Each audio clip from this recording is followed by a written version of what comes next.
যে ফর্মটা আছে এটা সংবিধান সংস্কার পরিষদ সদস্যদের শপথ ফর্ম।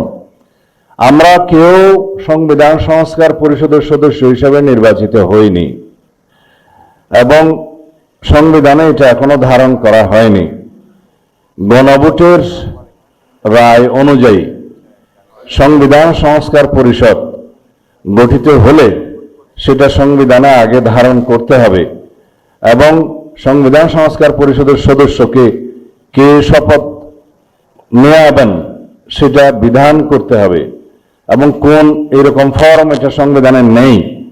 এই ফর্মটি তৃতীয় তফসিলে আছে সাদাটা, এইরকম তখন একটা ফর্ম সংবিধানের তৃতীয় তফসিলে আসবে।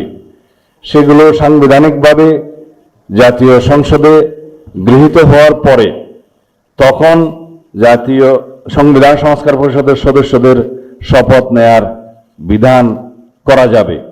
বিধায় আমরা এখন সাংবিধানিকভাবে এই পর্যন্ত আমরা এসেছি, আমরা সংবিধান মেনে